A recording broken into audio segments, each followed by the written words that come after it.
Il y a quelques mois, si quelqu'un m'avait dit quelque chose de travers, j'aurais pété un câble. Mais dans l'anecdote que je vais te raconter, quelque chose avait changé. Il y a quelque temps, un collègue du boulot a voulu me déstabiliser et on peut dire que ma réaction l'a laissé bouche bée. C'était un matin au bureau, comme toujours je bossais tranquillement, j'étais à fond sur mon activité, la tête dans le boulot, et là, un de mes collègues se pointe à mon bureau et me fait une remarque pour me faire réagir. Il me dit « Et je parlais justement de toi avec Paul de la Conta à la machine à café, on était en train de se marrer. » Alors, avant, j'aurais réagi comme un lapin devant les phares d'une voiture, la panique totale, la boule au ventre, un stress intense en espérant de tout cœur qu'ils n'ont pas dit de mal sur moi. Mais cette fois, c'était différent. J'ai tout simplement répondu « Ah bon ? Vous avez parlé de moi ? Cool. » Et je me suis replongé dans mon travail, dans le calme, dans le silence. Et bizarrement, je suis passé à autre chose avec une facilité.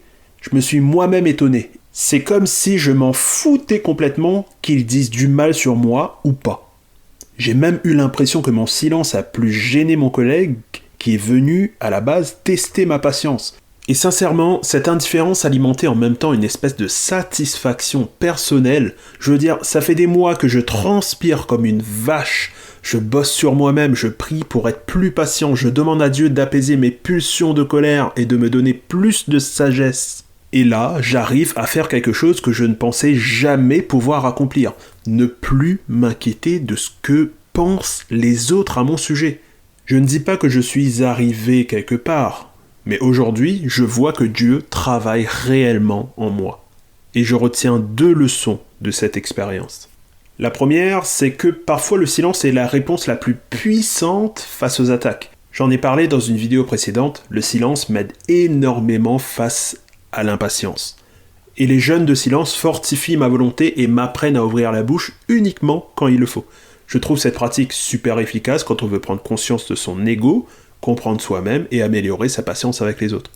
Deuxième leçon, quand on demande sincèrement de l'aide à Dieu, le travail se fait à l'intérieur avant de se voir à l'extérieur. Parfois, on prie encore et encore et on a l'impression que rien ne se passe.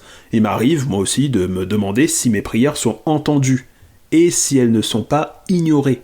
Et un beau jour, je me rends compte que le travail s'est fait en silence, sans que Dieu ne sonne de trompette pour m'avertir qu'il est là et qu'il exauce mes demandes.